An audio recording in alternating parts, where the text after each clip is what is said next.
introduction. My name's Dylan. Appreciate y'all coming out and hanging out with us here at Tampa Bass Pro Shops. We're going to do a fishing conversation today and talk to you guys a little bit more about nearshore and offshore fishing. Go over what's going on now, what's coming up, what we're looking forward to, and I like to make this, like I said, more of a conversation. So I don't want to stand up here and talk the whole time. I want to talk with you instead of talking at you. So if you guys have a question, if I'm talking about something you want more information on, whatever it might be, don't be afraid to ask, okay? To kick things off, I always like to kind of start off with what's going on now. So being as though we're mid-September, coming into later September, right now what we're looking at and what we're on the verge of is one of the best times of year, in my opinion.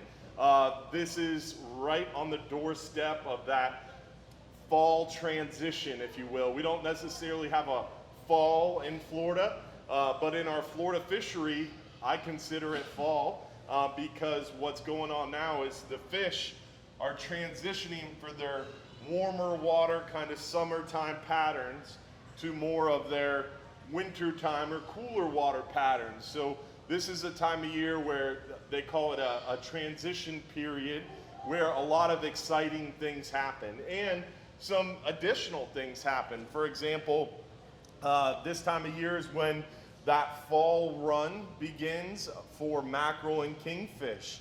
So we're excited as mackerel are showing up now, bait's starting to show up in force on the beaches and on our artificial nearshore wrecks.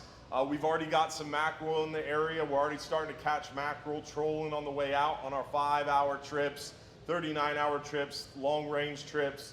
Another 2-3 weeks, we should see the first couple kingfish be caught, and that'll last for probably another 3 to 4 weeks, right around that water temperature between 78 to about 72 degrees is where we have those big pushes of mackerel and kingfish.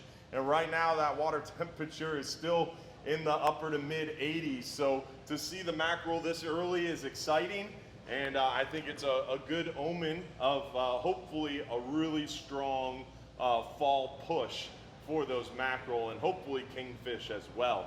Also, this time of year, the hogfish start getting back to their ledges, back to their rock piles, and we see a good concentration of those hogfish start to develop. And that will improve more and more and more, and they'll get more aggressive and more concentrated as those cold fronts start to roll. Then also gag grouper. Gag grouper are on the move this time of year, and we see those gag groupers start to move inshore. Actually, specifically the female gags push inshore in really high numbers, and they're really aggressive, and they come to shore because they know there's a lot of bait present in the bay, on the beach, and near shore, and they gorge themselves and get nice and fattened up for their long journey to their spawning aggregation sites, which sometimes is the Big Bend area, down off the Keys. They have a really long journey ahead, so they generally eat a lot of food to get ready for that. So very exciting time of year with the hogfish bite improving, gag grouper bite gonna get better and better and more concentrated, plus that fall run beginning for kingfish and mackerel. And that's kind of what we're looking forward to now. Plus, looking forward to things cooling off, right? We've had a nice, long, hot summer. Everybody control your excitement. We're looking forward to that humidity dropping, air temperature coming down, and it's an exciting time of year for that reason as well. So good time to be out there and fish. And one last thing is we're coming into that time of year for cold fronts. So those cold fronts are low pressure systems, and they really, really dramatically affect the fish we target. And it really makes them easier to target and a little bit more predictable. A cold front, as it approaches, gets the fish really excited. The fish can actually sense incoming weather. Some people claim they can too, but basically that lateral line on the side of a fish, so like this snook up here, you can see that nice long black line on the side of the snook. That's its lateral line. Every fish has a lateral line like that, just most fish are not as pronounced or easily notable like a snook has, but they all have lateral lines, and what they use that for is sensing movement under the water, and it senses pressure changes. So as a low pressure approaches, a cold front or a tropical system is also a low pressure, those fish know bad weather is coming because the barometer starts to drop and they get really active and they start feeding heavily because they know once the bad weather's here, they can't feed as effectively or efficiently, so they really gorge themselves prior to an oncoming low pressure. So as a cold front approaches, fishing's really good until that low pressure hits and the weather goes bad. On the backside of a cold front, it gets more challenging, right? Because the backside of a cold front, you have to wait for the water to calm down, the water to clear up, and then the fish feed very actively because they haven't been feeding for the last 2, 3, 4, 5 days. If it's a really strong front, sometimes it could be 5, 6 days before they start feeding again. So beginning of the front, as it approaches, easy to determine, easy to predict, makes the fishing really good. Behind the front, a little bit more tricky to predict and is a little bit more tricky to kind of put a finger on when they're gonna start firing off. But definitely an exciting time of year. Now, did I see a question? I was just gonna ask you the difference. What's a gag grouper opposed to a grouper? So there's a bunch of different kind of grouper species that we target. There's gag grouper, scamp grouper, red grouper. We catch what we call strawberry grouper, but strawberry grouper is really two different kinds of fish, either a rock hind or a red hind or strawberry, and there's also a Graysby. So there's really 3 different kinds of grouper or hinds that are wrapped up and all called strawberry groupers. So mainly gag grouper, red grouper, scamp grouper are the big ones that we see the most. But we also have yellow mouth grouper that we occasionally encounter on our trips. And then we've even caught a fireback grouper on our trips before. And then out deeper in our area, not really what we target on our trips, but you see a lot in restaurants, and it's still commonly caught out of our area, would be yellow edge grouper, snowy grouper, and some of those deeper water groupers. So we catch what's called the shallow water grouper complex, which is gag grouper, red grouper, scamp, all those groupers I mentioned earlier. Deep water grouper is those yellow edge, those snowies, mystics. There's a lot of unique deep water grouper as well. So gags is just one branch, more popular branch of our shallow water grouper complex. And what gets confusing is fish names. He brings up a good point. Fish names in general are super confusing. So when I was a kid, you never heard of a gag grouper. Everybody called them black grouper. That's a black, nice black, nice black. Now it's gag grouper, and there's also a true black grouper, also called a carbo or a carburetor. So what people call a carbo is really a true black grouper, and a gag is a gag grouper. And mangrove snapper, for example, is a mangrove snapper here. You go up into Destin and they call it a black snapper. What we call a vermilion, go up there, or a beeliner, go up there, they call them mingos. So every fish has a little bit different name, and it's really super geographically based. What we call a fish here is not the same over on the East Coast or up in the Panhandle. It changes that dramatically in that short a geographic distance. So it gets really tricky to learn the names, specific names of fish. You kind of have to learn them regionally. So Fish Rules app, what he's talking about is the Fish Rules app, and the Fish Rules app is awesome. It really, really works super well because it shows you a photo of the fish, and it also shows you the names of the fish, and it generally shows you the scientific name and then common names. And the common names are the different ones that we kind of nickname the fish. So the Fish Rules app does change based on your geographic area, and it also works off your cell phone's GPS. because, for example, state waters regulations can be different than federal waters regulations. And when it comes to like redfish now, they have 9 different management zones across the state of Florida. And that model is going to be used for snook, trout, and other inshore species. So there's literally a Tampa Bay set of regulations, Sarasota Bay, Charlotte Harbor. So within an hour's drive, you can have 4 different sets of regulations. So that's why something like the Fish Rules app is so groundbreaking, because it works off your cell phone's GPS. So where you're standing, these are the regulations.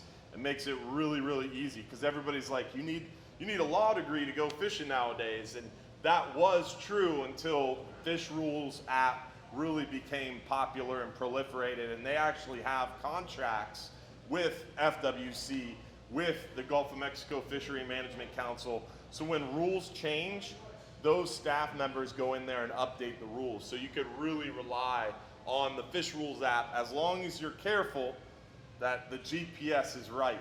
Sometimes you can actually manually set the location. Like if you're sitting here in Bass Pro Shops and you're wondering what you can catch on one of our trips, it won't work, because it's gonna show you the regulations based on where you're standing. And if you look up gag grouper, it's gonna serve you up state waters regulations for gag grouper. Whereas federal waters regulations that we follow on our boats might be a little different. So you have to kind of play the game a little bit with the app if you're gonna be fishing somewhere else, but you wanna look up the regulations before you go. So it does make it a little tricky in that sense. But yes, the Fish Rules app is awesome. It's right on our website under fishing trips. There's fishing rules and regulations. And there's a link to download it, or you could just search it in the iTunes store, Fish Rules app. And that makes life a lot easier, to answer your question. Yes, sir. After a cold front, is it the same offshore, the effect, the downtime in fishing? So versus inshore? The question is the effect of a cold front the same offshore that it is inshore? I would say yes and no. So it's very relative and subjective to the depth of water. So like, for example, behind a really strong cold front in 50 foot of water, the water could be murky for 3, 4, 5, 6 days if we had a really strong hardened down cold front. And when the water's really murky and sandy, it's tough for those fish to move around and really feed effectively, because they can't really see, everything's sandy, and there's a lot of sand suspended in the water. Behind a really strong cold front, that greenish water that we have near shore turns almost tan in color, because there is so much sand suspended in the water. And that makes it really tough to catch a fish. Whereas in Tampa Bay, around a grass flat, it doesn't get that stirred up, because the grass is gonna keep the bay mud down, and you don't get that heavy, murky water effect. And the fish are gonna be in shock, because a lot of times behind a cold front, the temperature can drop 10, 15, 20 degrees, 30 degrees sometimes in a short amount of time. So the fish will be in shock a little bit, but it might be better fishing more quickly on a big flat in Tampa Bay in 4, 5, 6 foot of water than if you were fishing near shore in 40, 50, 60 foot of water. Now offshore, even deeper, when I say near shore, I'm talking from the beach to 20 miles, or from about 20, 30 foot to 100 foot. When I say offshore, I'm talking beyond 100 foot, beyond 20 miles.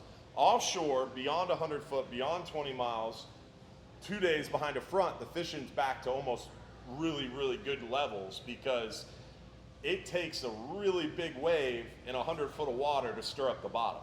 Whereas in 20 foot, 30 foot, 40 foot, 60 foot, a 6, 7, 8 foot wave is gonna stir up the bottom. Whereas in 120 foot, it's gonna take a 12 foot wave to really make it murky and muddy offshore.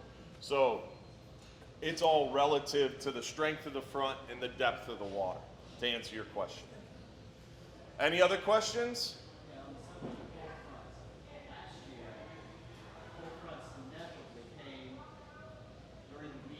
Yep. Screwing up fishing for everybody. Right? Yep. In your the history, right? Have you like that every year? So your question is the cold front pattern, is it always a certain way historically? And no, it often will change. Some years we'll have the cold fronts that generally come during the week. Some years we'll have them kind of set up where it's almost every Friday. So it really depends on the year, and it's really just dumb luck sometimes. But generally the first couple fronts don't really follow much of a pattern. But once we get that really big hardened down front, that kind of sets the trend. And then generally it's every 3 to 5 days following that. So if we get unlucky and set a pattern of weekend-ish cold fronts, then it generally persists through the winter time. But you really never know, and some years are different than other years. It makes it really difficult from a business perspective, because if it's happening during the week, our weekends are still busy. If it's happening on the weekends, it makes kind of the fall time even harder as a business, because generally you're a lot slower during the week.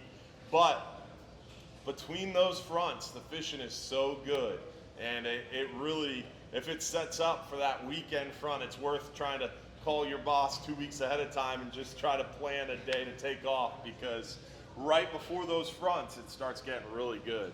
Plus, this time of year, the loads on the boats are a lot lighter this time of year in general, so it's a really good time of year to get out there on the water. And as we move into that cold front season, what happens?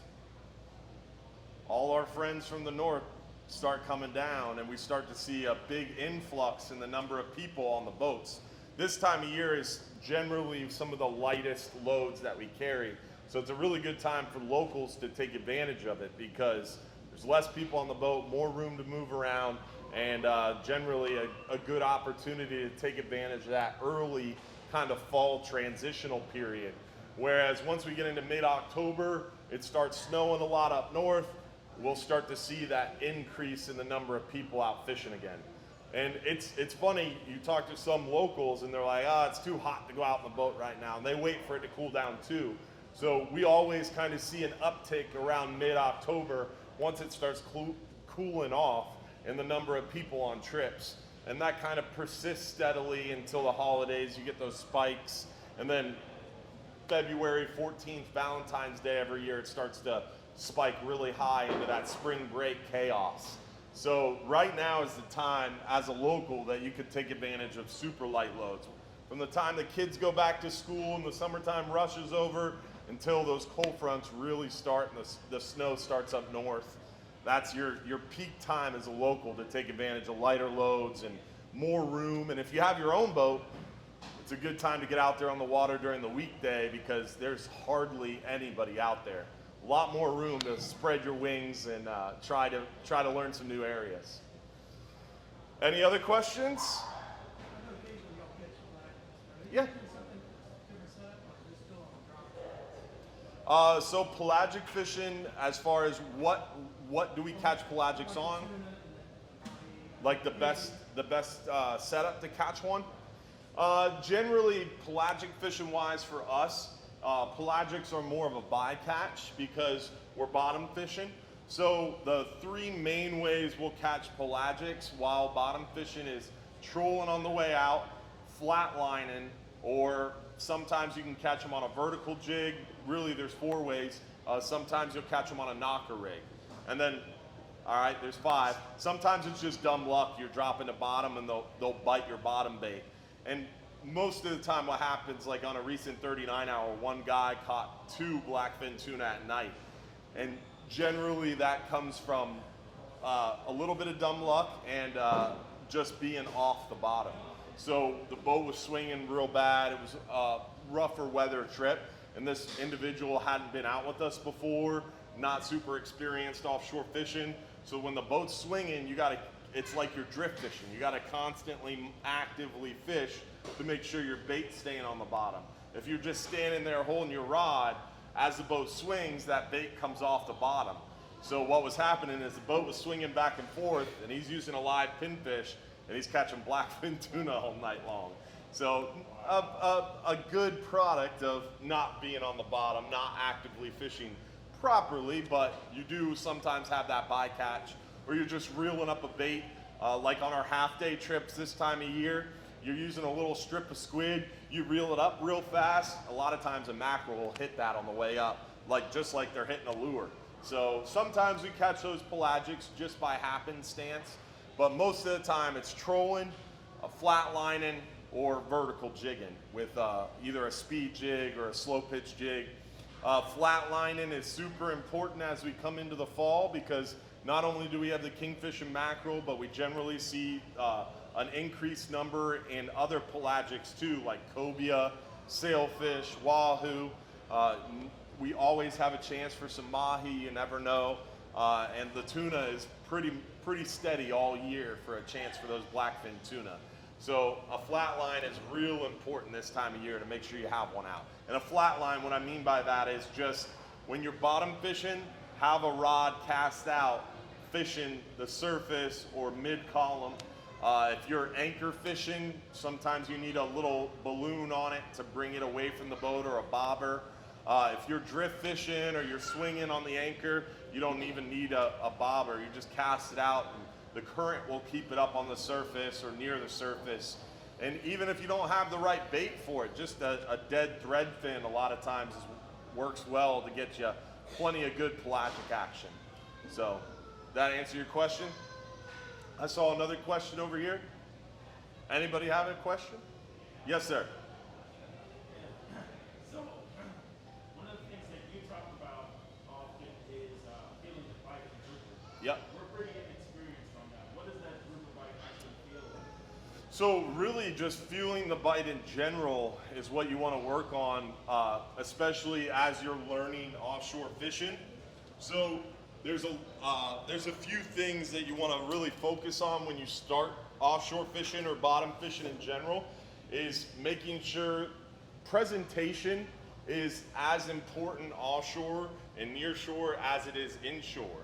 So like when you go to an inshore fishing seminar and they're talking about rigging soft plastics, the importance of making sure your soft plastic jig is rigged on that jig head is just as important as your dead bait is being hooked on your hook when you're offshore fishing. So like say you're going to hook up a shrimp or a sardine, if you hook it right in the middle of that bait, it's gonna have a lot of drag, and as it gets dragged to bottom, it's gonna create a spin, and it's gonna spin up your main line, and it's gonna create tangles for you. Because as your weight drops to bottom, generally we're using a slip lead, which just means it can slip freely up and down your main line. And then you're using a swivel, and then you have a leader. And what happens is, as that bait goes to bottom, your lead starts to drag it to bottom, and your bait is gonna inevitably be going to bottom slower, even if you hook it really, really well, and the line gets close together. Your leader comes right up against your main line. And if you're not hooking your bait properly and being very careful to keep that profile straight and hydrodynamic, what will happen is just a little bit of drag on that bait causes it to spin. And if it's spinning, it's gonna spin around your main line, and by the time you get to bottom, you're gonna have a tangled mess on your hands. So it's really important to hook your bait properly to prevent any tangles, and also by the time it gets to bottom, you have a better, more natural presentation. Then once you get to bottom, a lot of people I'll see drop down to bottom and then they put it in gear and they start fishing. That's not necessarily what you want to do. Generally, once you get to bottom, the line stops going out because you've hit bottom, you put it in gear, you reel up the slack, and you wait about a minute or so. If you don't get a bite right away, I like to lift my rod tip real slowly to the sky and then drop it back down to bottom. And what you're doing is you're stretching out your leader. Just like when you go to a restaurant, if your plate looks disgusting and not appetizing and all your food's slopped on a plate, it's not appetizing. Whereas you got a little garnish going on, they put some effort into how it looks on the plate, it's more appetizing, right? It's the same thing for these fish. So when you initially drop down to bottom, I said before, a lot of times your line is really close together. Generally, your weight and your hook are gonna drop down to the bottom and be very close together. But if you wait a minute or so and you don't get a bite right away, because sometimes there's a big aggressive fish ready to eat right away. So You always drop the bottom and wait at least a minute before you do this. But if you don't get a bite right away, slowly lift that rod tip up and it brings that lead off the bottom, and then it straightens out your leader, and the current on the bottom or the swing of the boat or whatever it is moving is going to straighten out your leader. And now you're going to use your leader to the best of your ability to get that bait as far from that lead as possible. So that way you have a better presentation. So you've hooked your bait properly, you made sure it didn't spin, you got to bottom, you straightened out your leader. Now the next challenge is making sure that you're holding bottom and you're keeping your line tight enough to feel the lead, but not disturb the lead. Because you've all been fishing before and you've seen the one person on the boat who's sitting there drinking a beer, talking to his buddy and not paying attention, right? And that person, what's happening is, even in calm weather, even when it's flat calm out there, the boat still moves a little bit, right? So every time the boat moves, if you're holding your rod tip steady, this is what's happening on the bottom. And that lead's banging around on the bottom. And that is not gonna catch you a fish. You have to really actively fish. Now, I was just moving that lead about a foot off the bottom. It's never just moving a little bit offshore. Most of the time, the boat's moving pretty good. So if you're holding your rod tip steady, I mean, that lead can really get to bouncing. And if it's getting to bouncing, you're never gonna catch a fish. So you really have to actively fish. And what I mean by that is kind of what I call dance with the boat. And you're always moving your rod tip. Can you hold your palm out like this for me, Bob? Just like that. I'm gonna put this lead in your hand. Watch that hook. I'm gonna put that lead in your hand and just hold your palm out straight, just so if I was to mess up, it'll fall out of your hand. Now just move your hand up and down slowly for me. A little bit more than that. Get me in rougher seas. All right, hold on. You hook yourself? Uh-oh. Need help? You got it? There you go. So, yeah. So basically what you're always doing is keeping that rod tip tight enough to feel the lead, but not disturb the lead on the bottom. So even without looking at his hand, just from the feel of the line, you're constantly monitoring and actively fishing. So that way you've got a hand on the reel and you're always moving with the bottom or with the boat, because if you stop, what's gonna happen is the lead's gonna get disturbed on the bottom. And that lead got disturbed on the bottom and created a little puff of sand. These fish, especially like gag grouper that we talked about earlier, mangrove snapper, some of those smarter fish, they've been around the block once or twice and they're more leader shy and smart. So a little puff of sand is all it takes to take that fish that was looking at your bait away. Now, we've done a lot with like GoPros, dropping GoPros down, scuba diving on fishing spots, and it's really interesting to me to see kind of the hierarchy and the aggression of certain species. Things out there like the white grunts, the gray snapper as we call them, they'll come up and bite a bait that's doing this in the water all day long. They don't care.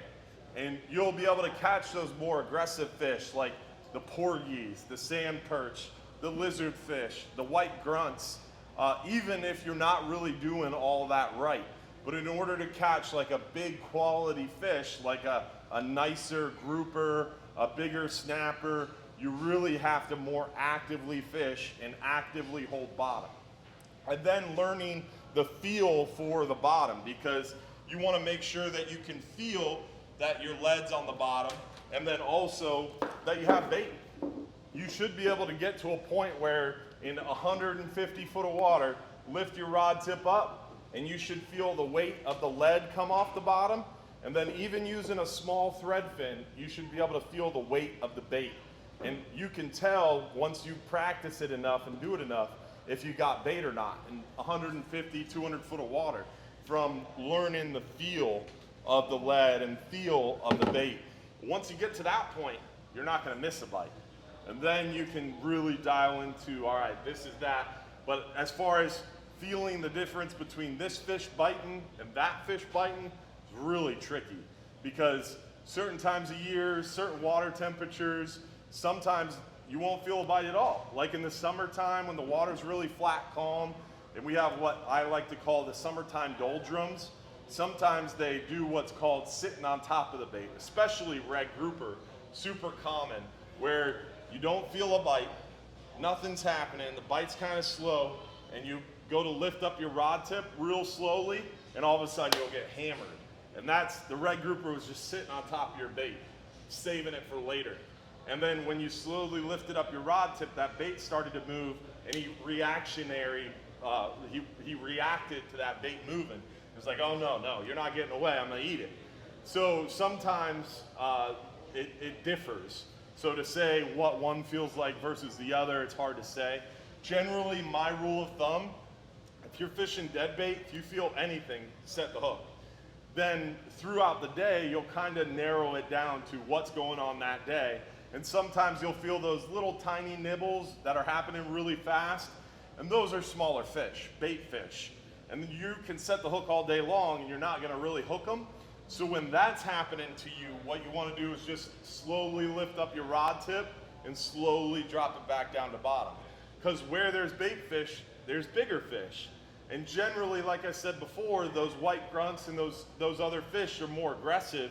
They're less leader shy, they're less smart. They're gonna come out there and start hammering baits right away. And that bigger fish is gonna hang behind them. So when you lift your rod tip to the sky real slowly and drop it back down real slowly, if they weren't looking already, now they will be. And those bigger, more aggressive, smarter fish will come over. And a lot of times those smaller taps will stop. And that's when you get hammered by that bigger fish. So to combat those smaller taps, just slowly lift up your rod and set it back down to bottom. Now, sometimes the area is not right. Sometimes you're just on a bait show, and sometimes you just got to keep moving and sticking until you find that spot. But it is a little tricky at times, especially near shore, when you get into those big schools of what we like to call bait stealers. And it definitely gets challenging, but you'll get it over time. I just can't emphasize it enough. Practice makes perfect, just like anything. Is that the same tactic with live bait? With live bait, not so much. Live bait generally is a bigger bait, and you have to kind of let them eat it a little bit more. But generally with live baits, you're not gonna feel those little taps. Most of the time, if you're feeling the little taps from live baits, it's your live bait moving, you know? So you don't wanna start setting the hook when nothing's biting. And generally, when your live bait starts twitching like that, it's because a big fish is looking at it. So with live bait, you wanna kind of let it chill for a little bit while longer until you feel a substantial bite. Or a lot of times with live bait, you're fishing for things like gag grouper, red grouper, amberjack. They're gonna come up, they're gonna bite, and they're gonna run. So you're just, with live bait, your hand on the handle, ready for war. And when you get hammered down, you gotta put your hammer down and give it all you got to get that fish up off the bottom. With dead bait, it's a little bit more technical. You have to really actively fish and pay more attention, in my opinion. With live bait, they're gonna eat that live bait. Now, live bait fishing at night on a 39-hour for mangroves, that gets more technical, but generally with live bait, you're just waiting for that big bite. Whereas with dead bait, you're waiting for anything, and you're setting the hook on everything, basically. Yes, sir.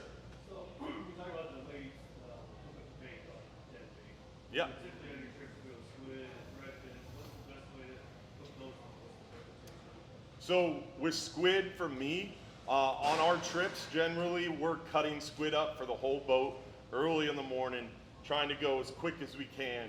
And you get a lot of those cubes, which work well. But for me, if I was on a 10-hour trip, I would go back there and pull a squid wing out. And you're more than welcome to do this. The customers are always welcome to cut their own bait. We encourage that. So you're welcome to go back there and grab a squid wing. And for me, when I'm even if it's a 5-hour half day for white grunts, me and my son are out there, I'm always gonna cut strips, not cubes. And a strip gives it a little bit more motion to it.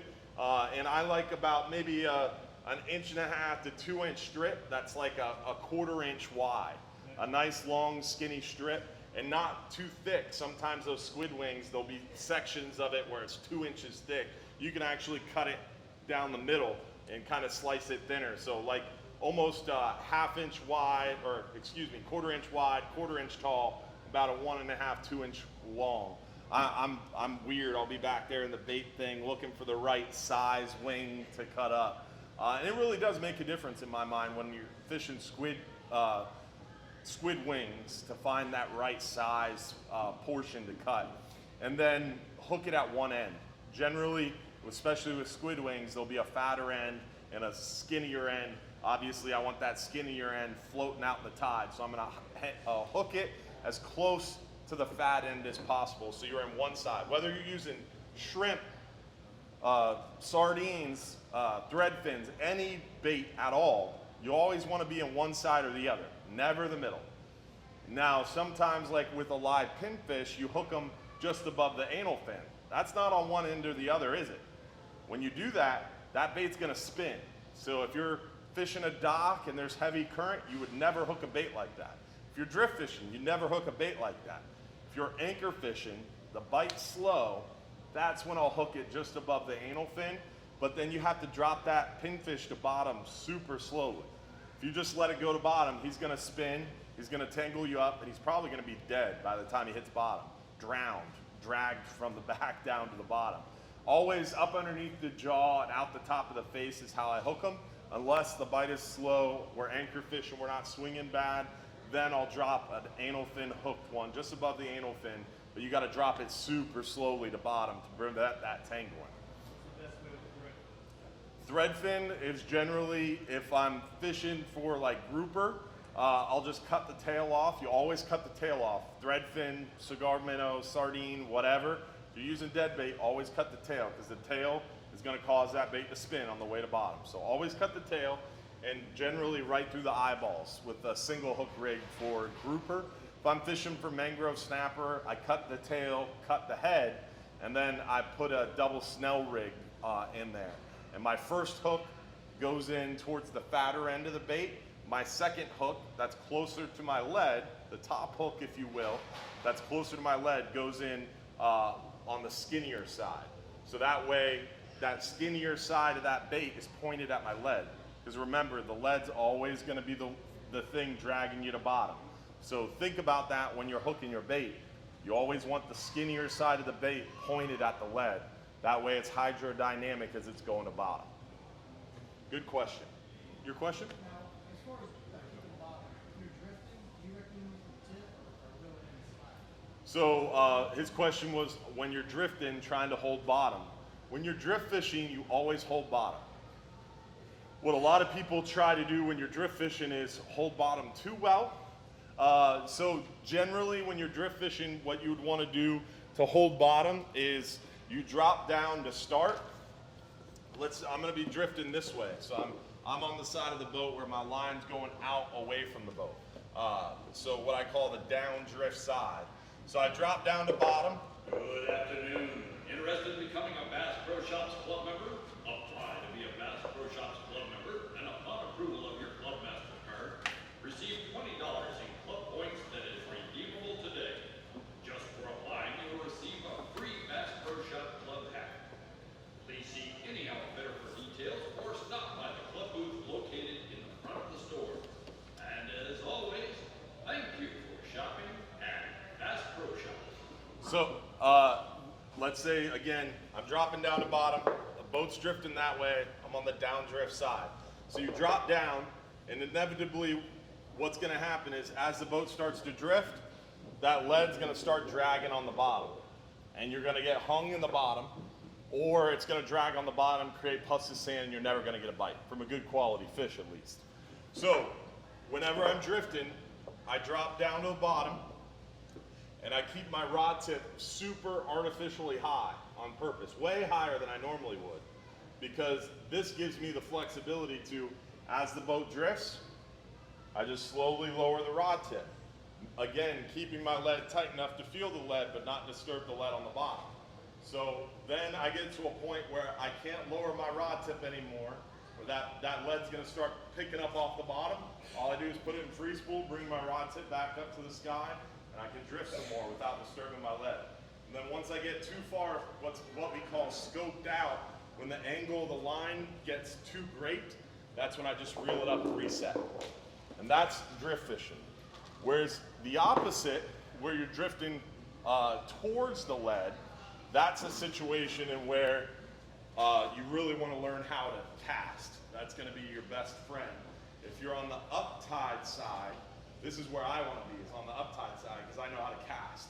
So I'm going to cast up drift, and the same thing is going to happen. I'm going to keep my rod tip the opposite way though. I'm going to keep my rod tip lower, because as I drift towards that lead, I'm going to raise my rod tip until I can't raise it anymore, and then I just reel in some slack and keep going. And then eventually have to reel up as it starts to go underneath my feet. You have to just reel up and reset. I like to be on the updrift side because I show my bait to the fish first. Generally get a chance to catch a big aggressive fish that's hungry and waiting for that bait. So I like to be on the updrift side, but it's trickier because you have to be able to underhand cast that conventional reel up current. So generally, to answer your question, when you're drift fishing, never let that lead get disturbed on the bottom. Just like if you were anchor fishing, you don't want that lead being disturbed on the bottom. But it gets a little bit more tricky when you're drifting the whole bottom because it's a little bit more difficult to feel. So it is more challenging. Yes, sir. On your trips, do you generally use the fish finder rig? So, What do you have there versus the knocker rig? So generally when offshore fishing, you use a fish finder or a knocker rig. I'm almost 99.9% of the time using a fish finder rig with a slip lead. The only time we really use a knocker rig is when we're in near shore waters and we're fishing for hogfish with shrimp, or sometimes in offshore waters, more advanced anglers will use the knocker rig to fish up in the water column for big mangroves at night. But that's definitely a more advanced technique. I would say 90% of the time you're going to be using a fish finder rig. But if you go out like say a half day, a 5-hour half day, a 10-hour all day, I would be using a spinning rod and reel. In those cases, the only time I use a spinning rod and reel for bottom fishing is near shore, or if I'm knocker rig fishing, and I'd have like maybe a ½ ounce to 1 ounce egg sinker on there, knocker rig style, and I'd be using a live shrimp for hogfish near shore, mangrove snapper near shore, and then offshore, maybe a chunk of threadfin for mangrove snapper. But generally, to answer your question, yes, a fish finder rig's kind of the go-to. Yes, sir. So to piggyback on this question, on your 5-hour, right, what is it you sell? So the cool part about our website is I really try to make it a one-stop shop. Even if you don't fish with us, even if you have your own boat, you never plan to fish with us, the website's kind of a resource for tackle, for weather, for fishing reports, webcams, all that good stuff. And on our website are detailed tackle suggestions for each trip. So if you forget what we talk about today, or a month from now you decide to do another trip, the website will have the tackle suggestions. But on a 5-hour trip, going out with your son there in your lap, I would almost always only fish a spinning rod and reel, like a 3,000 to 4,000 series spinning reel, 20-pound, 30-pound braided line, and maybe a 15 to 20-foot piece of 20 to 30-pound, probably 30-pound fluorocarbon or monofilament, like a 4/0 hook, and about a 1 ounce egg sinker to start. And then as you get more advanced, you can weaken that, lighten up that egg sinker a little bit, give yourself a little better shot at hogfish. But with the kid bouncing around, staying busy, I would use a heavier egg sinker. That way it'll stay on bottom and it'll be easier to feel the bite. But definitely a great option for a 5-hour half day, 10-hour all day. If you're fishing inside 120 foot of water, a spinning reel with a knocker rig with lighter tackle for live shrimp or small chunks of threadfin is a good option. But I would never ever touch that spinning reel if I was fishing 60 to 120 foot of water unless the bite was slow. If the bite's slow, that's when I break out the spinning reel, lighter tackle, try to have some fun and try to fool a fish into feeding. But If I'm fishing 50, 60, 100 foot of water, I'm always going to be fishing with a conventional reel with a bigger chunk of threadfin double snelled to try to catch one of those grouper or one of those bigger mangroves. But if the bite's slow, it's not happening, lighter tackle, smaller bait, a lot of times will fool them into biting. And then deeper than 120 foot, the bite's not popping, I still wouldn't grab a spinning reel. I would just use another conventional reel with lighter tackle, lighter monofilament. Generally, inside 100 foot of water, you're starting with 60 pound for the bigger fish like red grouper, gag grouper, and then you're dropping down if the bite's not really working well. You're starting with 30, 40 pound for the mangroves and the smaller fish, and you're dropping down if the bite's not really working well. And that's a good rule of thumb to start with. Any other questions? Yes, ma'am. Do you base your trip schedule on the weather? Our trip schedule is purely based on trying to fit as many trips into our schedule as possible to try to accommodate as many people as possible. But we really try to work hard to help you as an angler make an informed decision and hopefully become a more informed angler over time by doing these seminars, our Sunday night live stream show at 8:30 p.m. where we give a lot of free chips away, hint, hint, and other things that we do trying to spread the information. We also have a fishing tips and tricks page on our website with some helpful videos. All our Bass Pro seminars are filmed, and on our website there's like 5 or 6 pages of these hour-long seminars on the website. All our Sunday night shows are filmed on the website, so we try to make it kind of more of an educational resource, so that way, even again, if you're not fishing with us, you can use it that way. But as far as her question was, how do you schedule around weather?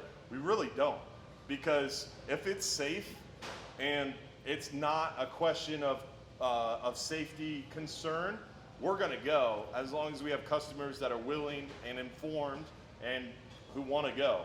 My grandfather always said, it's a lose-lose. If we cancel the trip, people are upset we didn't take them fishing. Oh man, you canceled my, I get 2 times a day an email. Man, this is the 3rd time you've canceled my 12-hour extreme. I don't cancel trips. I never canceled a trip. The weather cancels trips. And things outside of our control cancel trips. So to us, if it's safe and doable and we've got enough people to make it happen, we'll go. But whenever we feel that the weather is questionable or that it may not be the best of experience, we're gonna be as upfront and honest and transparent as we can be. And generally, like this time of year, we're coming into a cold front. Right behind a cold front, there's a bunch of people in town from up north. It's 60 degrees and all of us Floridians are bundled up. We're like, crap, this is gonna be a total crap day on the water. We're not gonna catch anything. But there'll be 40 people showing up in t-shirts and shorts like, this is nice weather. This is summer where I'm from. And I'm like, dude, it's not summer here. And those fish are freaked out. We try our best with a weather report on the counter. We tell you in our pre-boarding seminar. So if you check our weather links and it's questionable, you show up, there's a weather report on the counter. If I took the time to print out a weather report, too many nice days in Florida to go out on a day like that. Generally, that's kind of our rule of thumb is if we got enough people and it's safe to go, like behind a cold front, it'll be 3 foot, 3.5 foot. It'll be nice. That's nice on a 65-foot boat. It's not rough, but the water's sand colored. The fish are, it dropped 30 degrees last night because of a big cold front. I know fishing's gonna be slow. It's gonna be a little bumpy out there. It's gonna be a tougher trip, but you got 40 people staring you in the face. If we cancel, they're upset we canceled. If we take them, they're upset we took them. So all I can do is be as upfront, honest, and transparent as I can be. And from there, it's your decision. So if you show up and you ask us and we say, hey, it's gonna be bumpy out there, fishing's gonna be tough, you can always reschedule, you can always cancel without penalty. Yeah. So to answer your question, we don't schedule around the weather. We're going fishing if we got people and it's safe, and we'll try our best to be as upfront and honest as we can. Yes. Yeah, going right before a cold front is best. Yes, sir. All right, so I'm literally just from up north. Yep. Where I was a successful freshwater fisherman my whole life. Well, I'm up near Yeah. Erie. No, that's a big cold Nice. If I live it out up there, I'm coming home with a manageable amount of fish. Yep. Freshwater fish, and I'm a chef, so I know what to do with it, right? Nice. So what do I do if I land one of these really big saltwater fish, and I've got a volume of flesh Yep. that's more than I can reasonably cook? Is there a place to donate, or can you take a big fish into a restaurant? Or I like your style. So to answer your question, what do you do if you get too many fish or too much fish? So that's a great problem to have. And generally, it takes a little bit of time to work up to that, but you always like to be prepared. What I always recommend to people is if you catch something that, like for example, if you're out on a trip and you caught a good amount of fish and you're to the point now you're like, I'm confident I don't need any more fish. At that point, you can always release them back alive. You can give them to someone around you who's not catching as many. You could say nothing, and our crew will string them up for you, because anything that you catch that's legal and in season, you can keep. And then when you get back to the dock, take a stringer or take a photo with your big old catch, and then we could pass it out to people who didn't catch as many. You could just give the crew the extra that you don't want. You can just release them alive, give them to someone else. What you can't do is any fish that are caught on our boat are considered recreationally caught fish. So you can't buy, sell, or do anything with fish caught on our boat except for consume them yourself or gift them to friends or family or me. Especially if you're a chef. So to answer your question, if you catch too many fish, what I would suggest doing is give them to other people on the boat, or give them to someone on the dock who didn't catch as many, or give them to the crew, and the crew will do that. Yeah. Yes, sir. Can you talk a little bit about the descending devices? Good question. Good question. So the descending devices are super important. So when you're fishing out there in deeper water, anywhere in the summertime, anywhere from 70 to 90 foot of water, it becomes important. In the wintertime, it's really more like 100 to 120 foot. Colder water holds more oxygen. So this time of year, for example, the water's really hot in the bay. And when the water's really hot, the fish get lethargic, they don't have as much oxygen, so they move slower. That water temperature drops 2-3 degrees because we get a hard down rain and a bunch of fresh water flows in, or an incoming tide comes in and the bay fills with fresh Gulf water that's rolled in from deeper water. That temperature change of just a little bit makes a big change in what we call DO, or dissolved oxygen. Higher dissolved oxygen content is going to excite the fish, breathe some life into them, they're going to get excited. So warmer water holds less dissolved oxygen, so that when the water is super hot, the fish are more lethargic, a little slower to bite. Cooler water holds more dissolved oxygen, so fish are generally a little bit more excited as long as they don't go through a big shock of quickly changing temperatures.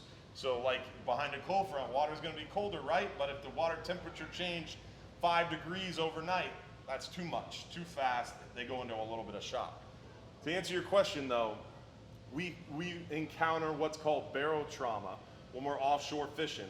If you're a diver, you're familiar with this. If you're not a diver, you're not as familiar, but basically it's, I think it's called Boyle's Law.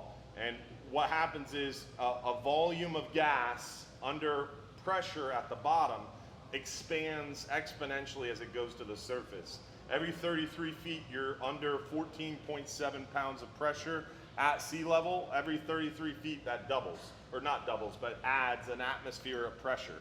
So at 66 feet, you're at 3 atmospheres of pressure instead of just being at 1 atmosphere at sea level. So you catch a fish that's 99 feet down and you bring them up, all of a sudden the pressure is 4 times less. So the volume of gas that was inside that fish has now quadrupled. And so if you take a Ziploc bag down to the bottom at 100 foot and fill it up with gas and zip it shut and swim up to the surface, that bag will explode as that pressure increases before it hits the surface. And so that's what happens to the fish. You reel a fish up really fast and that gas builds up, the pressure builds up, and you get him off the hook and toss him back in the water. He can't go back down. He can't even get his head under the water. He just floats away and he dies. And he's wasted. It's useless, and it's a really, really bad thing. And it's a really important thing that's coming up in our fisheries more and more often that's being talked about is discard mortality, dead discards, which means you discarded a fish, either it was out of season, undersized, or you just didn't want it. Dead discards are becoming a huge problem for recreational fishermen everywhere. So huge, huge thing that I try to mention at every seminar, and thanks for reminding me, you guys got to get up to speed on either using a venting tool or a descending device. A venting tool is just simply a sharp object. A lot of times people will use, I have a venting tool somewhere in my bag, but I'm not gonna dig through it. It's just basically a large gauge needle. It goes in right up underneath the pectoral fin, or that fin on the side of the fish, right about an inch or two behind the base of the pectoral fin. You can go in there with that venting tool. You just need to go maybe a 1/4 inch under the skin and release the gas buildup. You'll hear psst, that air escape, and that fish is now vented. He's able to swim back down to bottom. But when you're venting a fish, you're poking that fish with a super sharp object. You need to know where to do it, how to do it. You don't want to go too deep. There's a lot of variables that come with venting a fish. A lot of people vent improperly. They stick a knife in that big thing that's protruding out of the mouth of the fish. That's its stomach. So you just punched a hole in the lining of the fish's stomach. Yeah, he'll swim down and he disappears and he looks healthy. He's gonna die a really slow, painful death another day. So don't poke the thing protruding from the stomach. Use a venting tool, do it properly in the side of the fish. Don't go too deep. The descending device, to answer your question, is easy. You don't have to puncture the fish. It's really easy to do. Anybody can use a descending device. For example, this is a sequelizer. They sell them right over there at the counter. All you do is just pinch that down on the fish's mouth and then drop it back down to bottom, and it's actually pressure released. Once it hits the right pressure that you set it to, it'll auto open and the fish can swim off. And then you just reel it back up and you can release another fish that way. And these are about $75 retail over there at the counter. They're giving them away right now on returnemright.com. So returnemright.org. I said .com. It's returnemright.org. They're giving you 2 descending devices and a 3-pound weight, and it comes all rigged, ready to go. All you have to do is tie it on. So it's basically like a ready rig descending device, and it's over $100 in free stuff sent to you absolutely free. It's actually funded by NERDA money from that BP oil spill. It's like a $30 million project to try to get discard mortality numbers down for recreational fishermen. So take advantage of that money. Go to returnemright.org. There's like a 15-minute course, 15-minute course that'll teach you more about venting, descending, and barotrauma. You finish the course, you give them your address, your name, and they mail you all that stuff absolutely free. Really, really cool, and you'll learn a lot doing it. So check it out. I'm gonna get to his question, I'll pop back to you. How many trips do you have better than artificial over? So artificial lures are really common inshore, offshore. Artificial lures, when I was younger, 10, 12, 15 years old, really the only time you saw people using artificials were if you're drift fishing for red grouper. They use those really big grub tail worms in a big 1-2 ounce jig head, and they bounce those along the bottom. A lot of times we'll strip them with a strip of squid, and they work really well drifting for red grouper. Our red grouper fishery is kind of down, and we don't really drift for red grouper anymore, so that's not super common. The other thing that we used to do back in the day a lot was the diamond jigs. We used to use these big grouper sticks, and you diamond jig like crazy in deep water for big amberjack and pelagics. But nowadays, the artificial jig fishing in deep water has really become popular through slow pitch jig fishing. And slow pitch jig fishing, in my opinion, is really, really awesome. It's a little pricey to get into. You're gonna spend $400, $500, $600 on a combo, and you're gonna spend $30, $40, $50 on a handful of jigs. So it's expensive to get into, but it's a lot of fun, and you could virtually catch anything that swims with those slow pitch jigs. Once you get some experience under your belt, some practice, and it's fun because you're basically, it's a whole new style of fishing, and you're fooling a fish into biting a big old chunk of lead. So it's a pretty interesting style of fishing. I got some of the jigs up here. We can talk more about that after the seminar if you want to come up and ask. We do have slow pitch jig fishing only trips now, and next year we're going to offer more of those. And actually I had an offer from one of our fishermen that fish with us on all of those slow pitch jigging trips. His name's Joe Vito. He's pretty well known in the slow pitch jig fishing arena. He's actually, next year we're gonna offer some trips where he goes out as a coach. So he'll be there to teach you how to tie the knots, how to rig the jigs, how to work the jigs, and he'll kind of walk around the boat and kind of coach you along through the slow pitch jigging trips.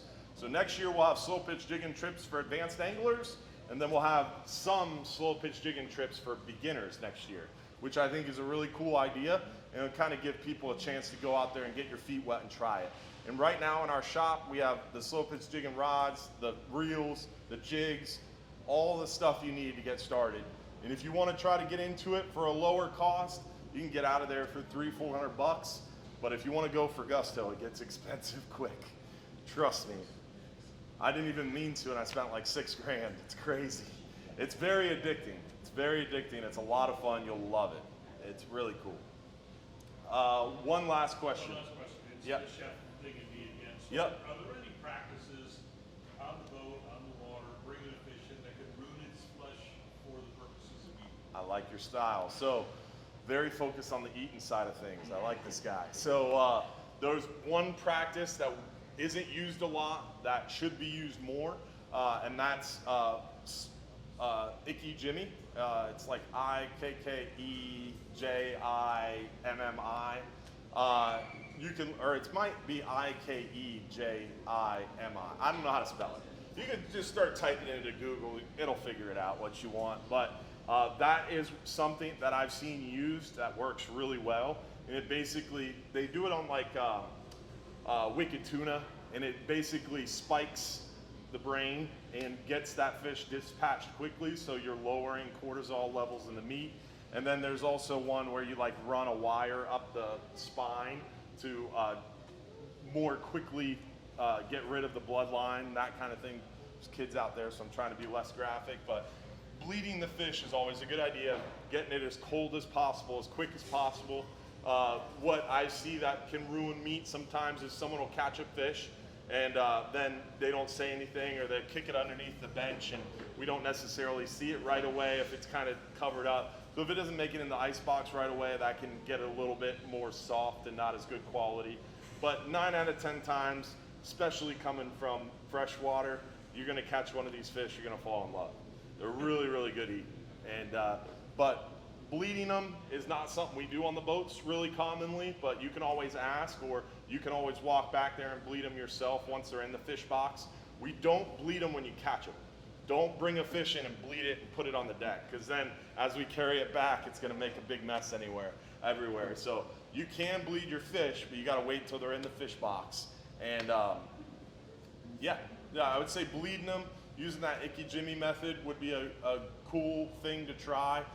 We have a guy who comes over from the UK, or at least he used to a lot before COVID ruined it for him, and he uses that method pretty prevalently, and I saw the difference between meat. It makes a big difference. So getting them dispatched quickly is a good idea, and it's humane.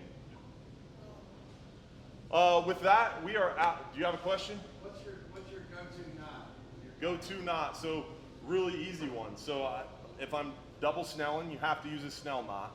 If I'm not double snelling and I'm tying terminal tackle, 99% of the time it's what I call a nail knot. People say it's not a nail knot. I don't know. It's 3 loops around the thumb, pull the loops off back through those 3 loops. I call it a nail knot. That's what I use almost all the time if I'm tying a swivel, tying a hook, tying whatever. If I need a loop knot, I use the Rapala loop knot. If I'm doing line-to-line knot, I use a reverse Albright knot just because that's what I'm comfortable with, but the FG knot's kind of taken over. Slow pitch jigging, I'm learning the PR bobbin knot because you need something a little bit more stronger and slender. But I would say line-to-line knot, FG, terminal tackle, nail knot, loop knot, Rapala loop knot. Those are my go-tos. Now, we are out of time, folks. don't forget, if you enjoyed the seminar, hopefully you did, we do these once a month at Bass Pro Shops. We also have every 2 months at Bartow Ford, and then we're trying to start some up on our side of town too. So check out our social media page, Hubbards Marina, on Facebook, Instagram, YouTube, Snapchat, TikTok, all that good stuff. You can also follow me on on Facebook and Instagram, just Captain Dylan Hubbard, and follow us that way, and we'll keep you in tune to what's coming up. And don't forget, every Sunday night, 8:30 p.m., we have our live stream show. We give away lots of free trips, and it's a good time during that live show. You can ask questions and get them answered live. And then Friday mornings, we have our Fox 13 news segment at 8:15 a.m. And then Saturday morning from 6 a.m. to 8 a.m., we have our Real Animals radio show, which is broadcast live to Facebook, and it's also on News Radio 970 WFLA. So check out our radio show, check out our Sunday night live stream show.